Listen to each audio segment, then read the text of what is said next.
All right, welcome back. We're on our problem solving section here, part 2 of our exercises in 1.1. So let's take a look here at number 48. The perimeter of a square with a side length of s is given by the expression 4s. What is the perimeter of the square shown? So we're looking at our square. It's 4s. So we want to substitute 7.5 in there for the s. That's the length of that side, right? 7.5 meters. Now we're looking for the perimeter, so that will be all four sides, so 7.5 times 4. Let's remember perimeter of a square or a rectangle that has 4 sides. In this case, it will just be 4 times the side, 4s. Of course, in a rectangle, it will be 2 times one side plus 2 times the other side because they won't be the same lengths. So 4s will be 7.5 times 4.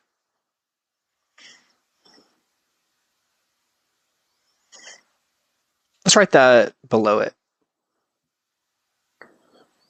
5, 10, 15, 20, write down our 0, bring our 2 up. We're carrying over.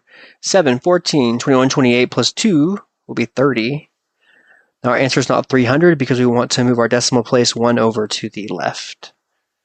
Put our decimal there to get to 30 meters for the total perimeter, or the total of all 4 sides added together. In a square, they're all the same. So our expression is 4s. All right, let's take a look at 49. Leopard frog. You can estimate the distance in centimeters that a leopard frog can jump using the expression 13L, where L is the frog's length in centimeters. What distance can a leopard frog that is 12.5 centimeters long jump? All right, so we're multiplying together 13 times L, and we have the L. L is 12.5. So let's multiply that when we substitute 13 times 12.5. Now, in this case, it is helpful to write 12.5 times 13 because 12.5 has 3 digits.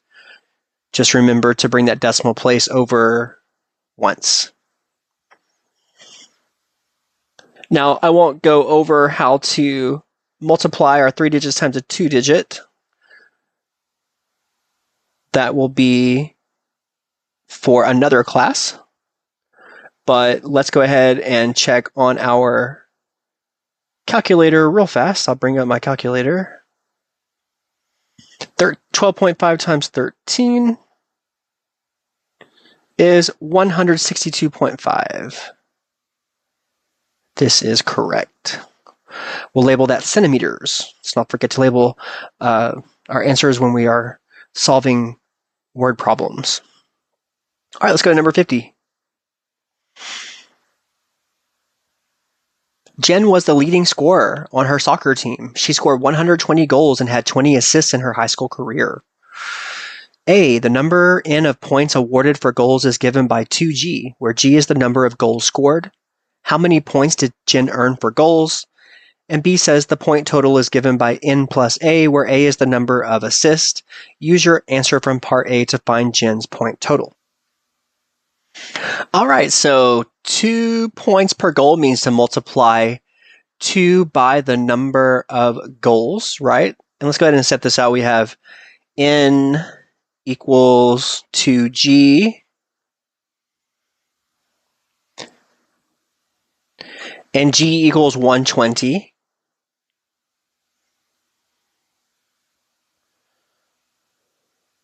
Okay. So what is 2 times 120? 120 times 2 will give us 240. So now we want to plug that into 240 points. Let's label. Now let's go to B. Now we know Jen had 20 assists. So our points are going to be P equals N plus A.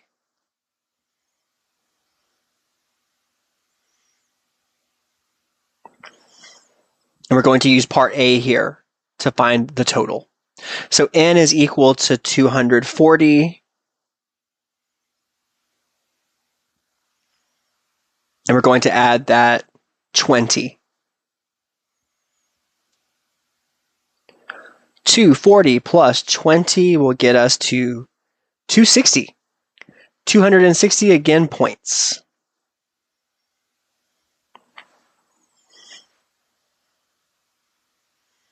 Now let's take a look at 51, our multi-step problem.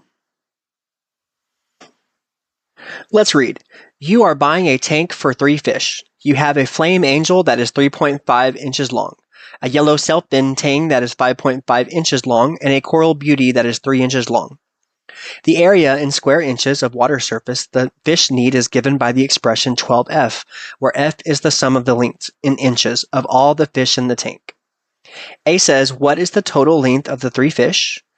And B says, how many square inches of water surface do the fish need? All right, so F is going to, let's write this out.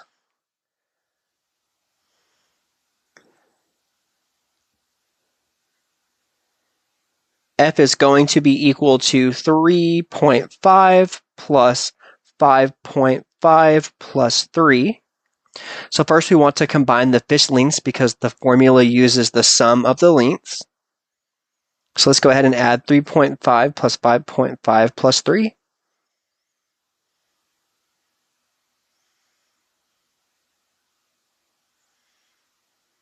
We want to be careful to line up our decimal places correctly there.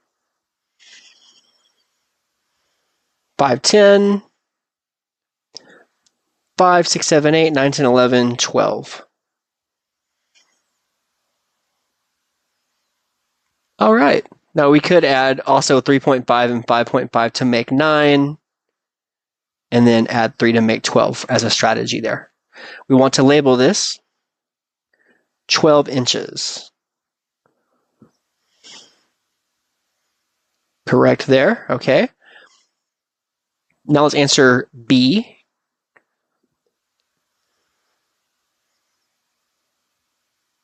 Area, we'll write down here to the side, area A will be equal to 12F.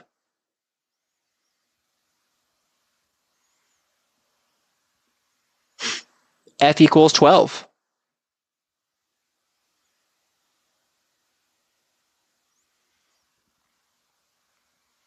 Now this part uses the total from part A.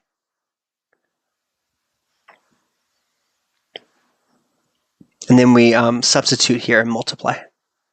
So let's multiply 12 times 12. This should be our last multiplication fluency that we learned on our multiplication chart that we have memorized. 12 times 12 is 144. And this is area, so it'll be square inches. We can write SQ inches, or we can write 144 inches with the superscript 2 there for to the second power or squared. And that is correct. All right, we have a multiple choice question here for 52. Let's read. For a snow sculpture contest, snow is packed into a cube-shaped box with an edge length of 8 feet. The box is frozen and removed, leaving a cube of snow. 1 cubic foot of the snow weighs about 30 pounds. You can estimate the weight in pounds of the cube using the expression 30V, where V is the volume in cubic feet of the snow. About how much does the uncarved cube weigh? All right, so let's go ahead and write volume equals S cubed, or S to the third power.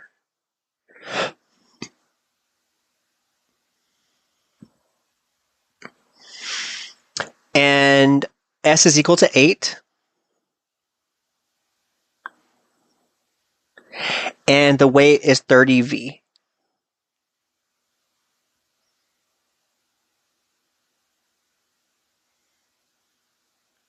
It's helpful to write all that down before we even get started with the arithmetic. So let's begin with the challenging one here. What is 8 to the third power? We're asking that, and then we're asking what is 30 times that volume, right? So 8 to the third power, let's write that out. We were practicing that earlier in our previous lesson, but let's try 8 to the third power. We rewrite that as 8 times 8 times 8. Now tell students do 2 at a time. Makes it a little easier. Let's do a different color. 8 times 8 is, for example, 64. And we're going to multiply 64 times 8. Let's try the standard algorithm here. 8 times 4 is 32. Bring down our 2, our 3 up as we carry over. And then 8 times 6 is 48. Plus 3 is 51. 512. Excellent. Okay. So we're at 512. But remember, we need to multiply that by 30 for our weight, right? So let's take 512 and multiply that by 30. We can multiply 512 by 3 and add a 0, which makes it slightly easier. But I won't waste time on the simpler multiplication here. I just use my calculator to check, and yes, 30 times 512 is indeed 15,360. We want to label that as pounds. So the answer will be C. C is correct. Let's continue. Number 53. All right, let's read. Football. A football team's net score for the regular season is given by the expression A minus B, where A is the total number of points the team scored, and B is the total number of points scored against the team. The table shows the point totals for the 2003 National Football League Conference champions. Which team's net score was greater?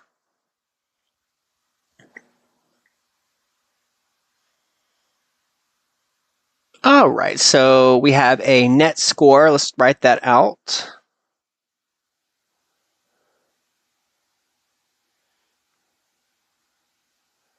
A net score will be given by A minus B. So let's take our Patriots and our Panthers, and we'll plug that in to the formula there. There are our values. So let's begin with our Patriots. This will be 336 minus 238, which gets us to 98. And then 325 minus 304 will get us to 21. So now we're comparing 98 and 21. Who had the greater net score? Our New England Patriots. Answer is correct. Let's take a look here at number 54 now.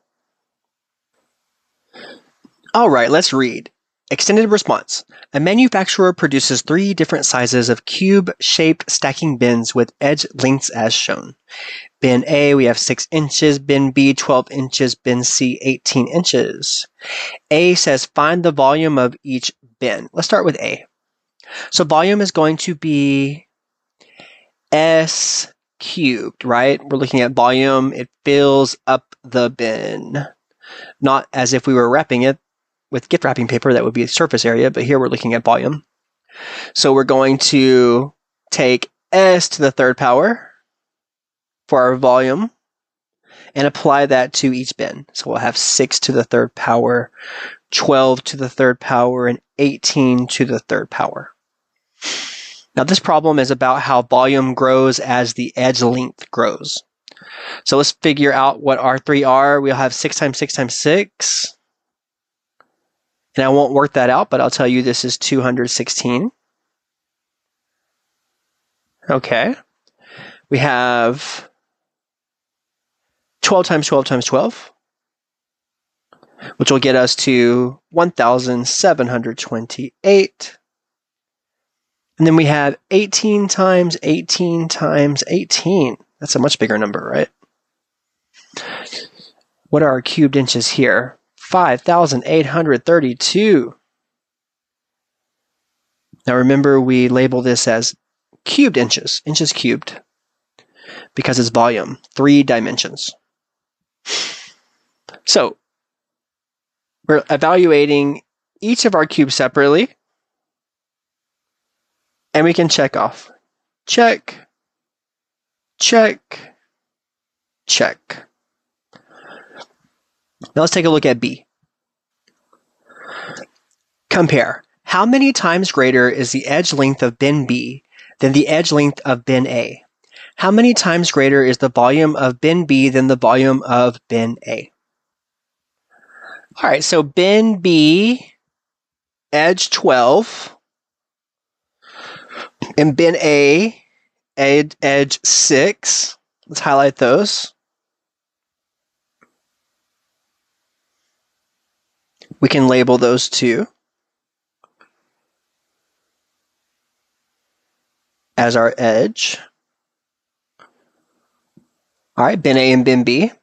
Now, how does 12 compare to 6?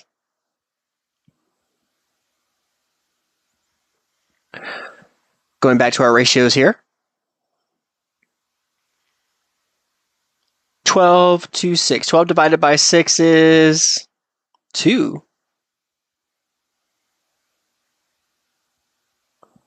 And what about 1728 to 216?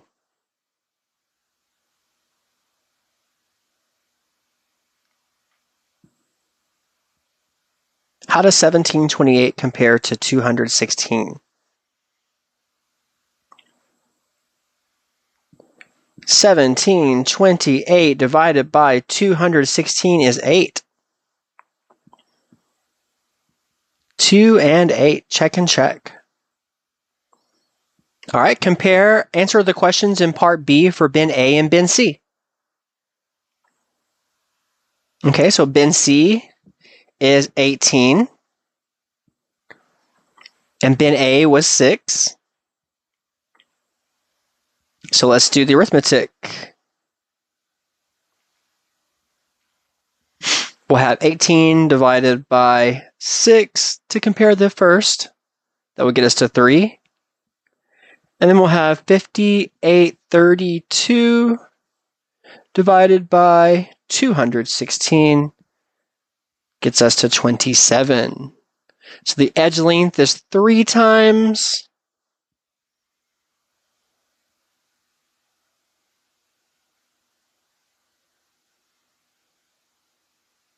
6, 12, 18.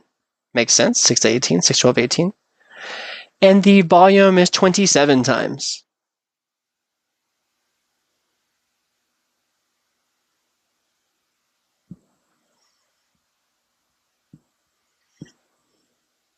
All right, that was for C. 3 and 27, okay. Challenge. Explain how multiplying the edge length of a cube by a number n affects the volume of the cube, and then justify your explanation. So let's write down our v equals s to the third power, s cubed. This is the generalization, but I want a rule in words. So if every edge becomes n times as long, what happens to the volume formula? The new volume is n times s to the third power, which will equal n to the third power s to the third power. So the volume is multiplied by n to the third power. That is the pattern we should recognize. So let's write that down. N s to the third power is equal to n to the third power times s to the third power is how we want to write that. N cubed, s cubed. All right, now our answer is multiplying. Let's write this out. Multiplying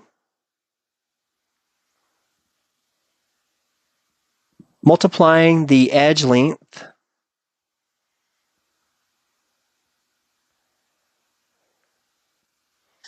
by n multiplies the volume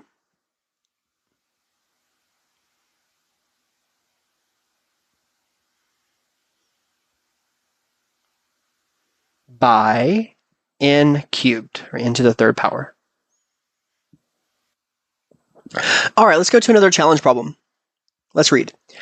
You purchase a set of 100 cube-shaped miniature magnets, each with an edge length of 1/8 of an inch.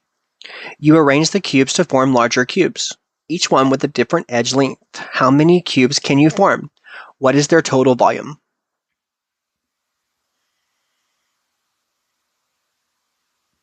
All right, so let's try perfect cubes here. We have 2 to the third power. 2 cubed is going to give us 8. Okay, 3 to the third power gives us 27. 4 to the third power would give us 4 times 4 is 16 times 4 is 64. Now, since larger cubes are built from tiny cubes, the number of tiny cubes used must be a perfect cube. We want different edge lengths, so we can test perfect cubes that fit into 100. So which perfect cubes less than 100 can we use to make different larger cubes? 8, 27, 64. So let's use that. We'll add them together. 8 plus 27 plus 64. This will get us to 99 tiny cubes.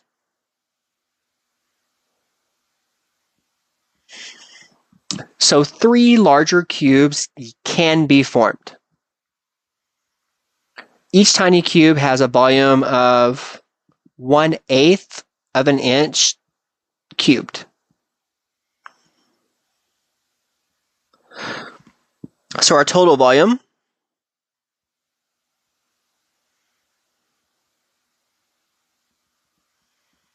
will be,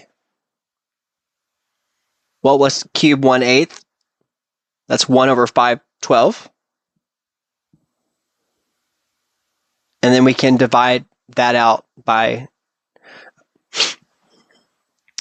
divide 99 out by 512. 99 over 512. Now this will give us approximately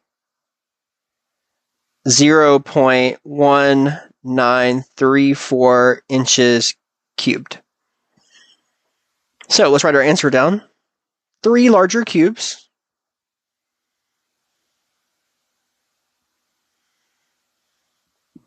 total volume approximately 0.1934 there, cubed in inches cubed. All right, so 0.1934 inches cubed, making 3 larger cubes. We'll box that in. All right, we have 2 more multiple choice questions and we will be done with our first full exercise set for chapter 1. So let's take a look here at 56. A fence that surrounds a rectangular portion of a field is 32 feet long. If one side of the fence is 10 feet long, which of the following is the length of another side? So let's consider that a rectangle has 2 pairs of equal sides. So if one side is 10, then that parallel side must also be 10. Now, how much of the perimeter is used by the 2 10-foot sides? We need to subtract that from 32.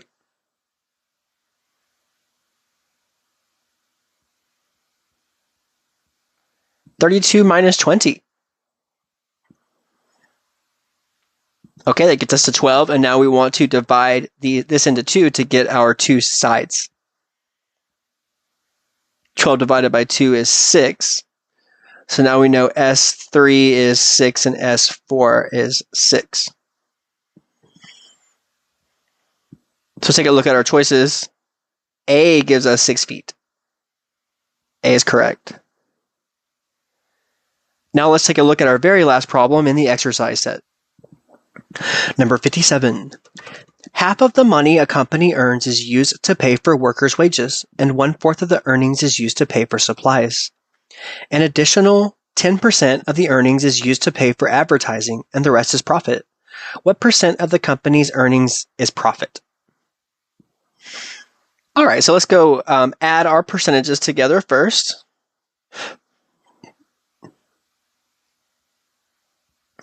Half of the money, okay, we'll have 50%. A quarter, okay, let's change that to a percentage, 25%. And then we have 10%. They give us as a percentage already. So profit is what is left after the other parts are removed from 100%. So let's add up what percentage has already been used. What percent has already been used? That will be 85%. 50, 60, 75 plus 10 is 85, okay? And then we'll take 85 away from 100. That will get us to 15%, or answer choice B. All right, we are officially done with 1.1 of Chapter 1. We'll be moving on to our next part, 1.2, in our video series here for Algebra 1 full course. See you soon.